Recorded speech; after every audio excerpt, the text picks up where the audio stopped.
네, 안녕하십니까. 한국경제TV 와운의 파트너 강재원 대표입니다. 두산 밥캣 한번 보도록 하죠. 지난주에 HD 현대 인프라코어 설명을 해드릴 때 실제로 이제 저희 쪽에서는 두산 밥캣이 중요하다, 메인이다 이런 얘기를 해드렸는데 사실 이제 두산 밥캣은 건설업종 건설 그 기계 쪽 전체가 실적이 굉장히 좋습니다. 근데 이제 피크아웃 우려 이 부분이 크게 작용한 그런 케이스인데 피크아웃 우려로 인해서 주가가 빠졌다 이 부분이 나타났다도 좀 과하긴 했죠. 왜?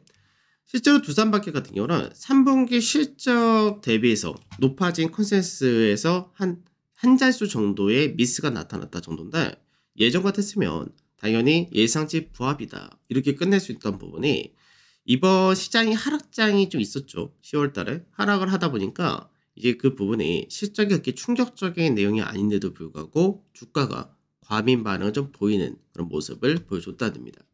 그러다 보니까 이제 두산바켓 같은 경우는 올해 고가 대비해서 40%가 넘는 급락이 출회가 된 그런 모습이었는데 사실 이제 급락이 떨어질 때 물량 자체가 세게 떨어지면은 물량이 털고 나간다 이런 법이 있는데 실제로 이제 두산바켓 같은 경우는 주가가 하락한 동안에 외국인 같은 경우는 매수세가 꾸준히 이어진 그런 모습이었고요.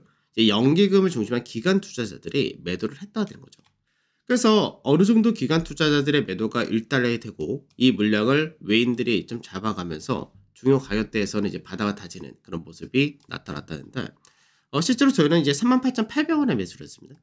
그래서 38,800원에 매수를 이날 진입을 했었는데 이거는 이제 차트적인 부분보다는 이제 여러 가지 밸류라든지 이런 부분을 보고 진입했다라고 보시면 되는데 매수를 해가지고 처음에는 반등을 했다가 왔다 갔다 하는 모습을 보여줬다가 다시 한번 매수가 근처까지 내려온 모습이 있었는데 실제로는 주가가 이렇게 급락을 하고 나면은 바닥을 다지는 형태가 V자 반등이 나오거나 쌍바닥이 만들거나 그 다음에 박스권 이후의 상승형 이렇게 되는데 처음에 기대했던 부분은 약간 V자 반등을 한 요 정도 나오지 않을까 요 부분이었습니다. 실제로는 이제 올라오다가 내려와서 박스권을 만들고 이제 돌파형을 만들었다 되겠죠.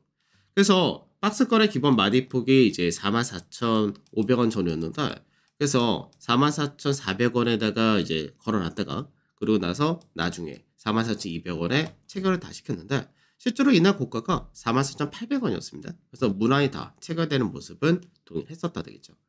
그럼 이제 관건은 뭐냐면 앞으로도 두산 밥켓이라는 종목을 봐야 되느냐 이 부분인데 봐야 됩니다. 왜 봐야 되냐? 지금 실제로 두산 마켓 같은 경우는 자산가치 0.7배 정도 수준밖에 안 되고요. 그리고 퍼로 따질 때는 이제 실적을 보기 때 4에서 5% 정도 수준입니다. 굉장히 싸다는 얘기죠.